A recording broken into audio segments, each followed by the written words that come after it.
My name is Mandy, and I'm an education instructor here at Utah's Hogle Zoo. And today, we're going to party for the planet by making a bee craft to help our native bees. We all know Utah as the beehive state, but did you know that there are more kinds of bees than just the honeybee? In fact, did you know that the honeybee is not a native bee to Utah? The honeybee is a European immigrant that was brought over for the honey that it produces. However, they're not the only pollinators in the state. There are hundreds of species of native bee in Utah, and some of them are social, like the bumblebee and the sweat bees, but the majority of them are solitary, meaning they live their entire lives alone. Most solitary bees nest in the ground, and many nest in pre-existing cavities such as hollow reeds or holes left behind by wood-boring beetles.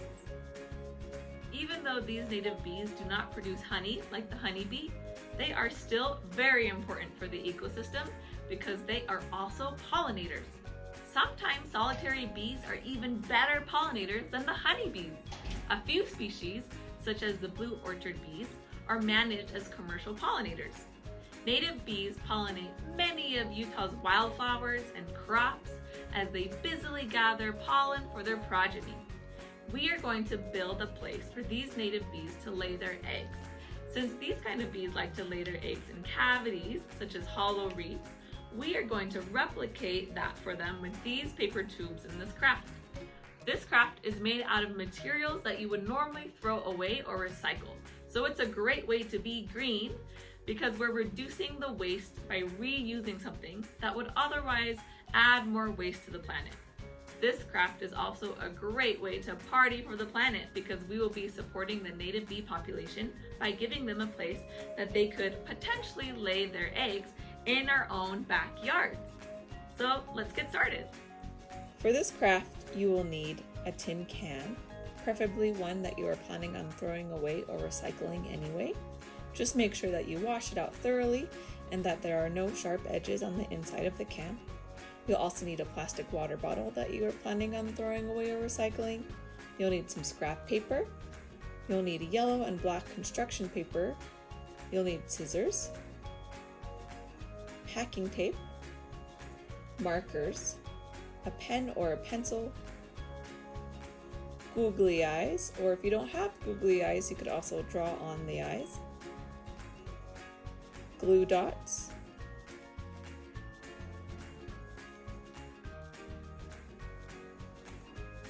black pipe cleaners, and string. First, you will cut the yellow paper to size and wrap it around the tin can. You can secure it with tape or a glue dot.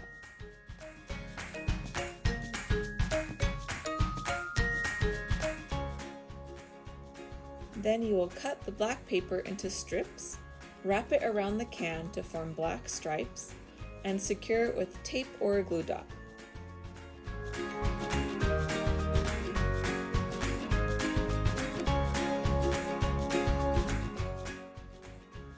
To make the face, you will trace a circle around the can and cut out the circle.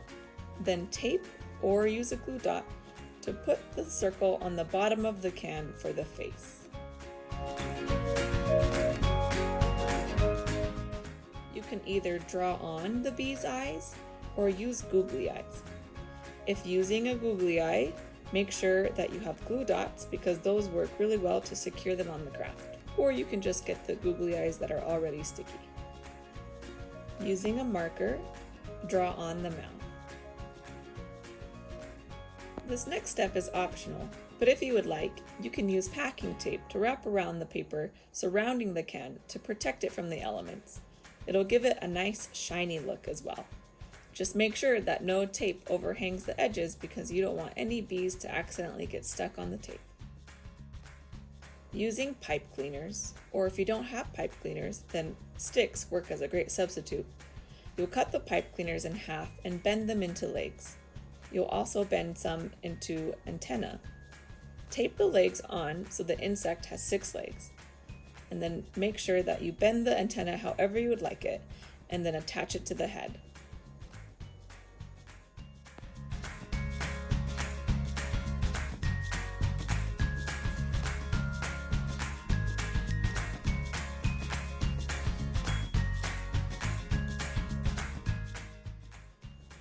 We will be cutting a plastic bottle to make the wings for the bee, but make sure that you ask an adult to help you with this part because you will need to cut the bottle to make the wings. Cut the bottle above the ridges, then make another cut about 3/4 of an inch above the bottom of the bottle. Cut the bottle piece with the ridges the long way, and then cut a circular piece about 2 inches wide. These will be your bee's wings. Tape them to the top of your bee. Or you can use a glue dot if you would prefer to use a glue dot.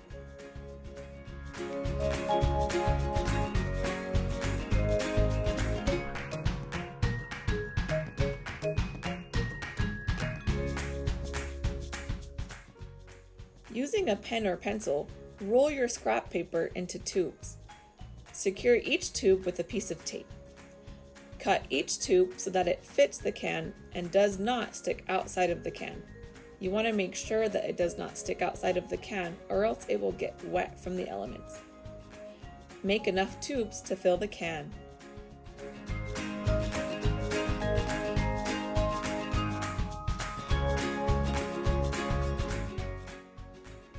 You want to make sure that your can is full of tubes to the point where they won't fall out, but you don't want it too tight where you can't take the tubes back out again, because you will need to remove the tubes once the bees hatch and emerge from the tubes. Take some string or yarn and tie the bee somewhere secure outside. You may tie it to a tree or under a covered patio, but do not hang it, because if you hang it, then it could sway and the eggs could roll off the pollen balls. So just make sure that you tie it secure. Once you've tied it outside, then you can watch your bee house to see who moves in. Once some bees lay their eggs in it, bring the paper tubes inside and put them in a dry place like a garage or a shed over the winter. Once it warms up, put them back outside and watch the young bees emerge. The best time to pull them is before the first freeze, and put them back out after the last freeze or when you see flowering trees start to bloom. You can leave them in the can, but you will need to replace the tubes after the bees hatch. Otherwise, the tubes get a fungus that could kill the next generation of bees.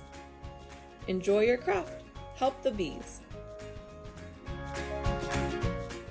Thank you for joining us. I hope that you had a really fun time making this bee craft and that you're able to party for the planet. I'm going to buzz off. Bye!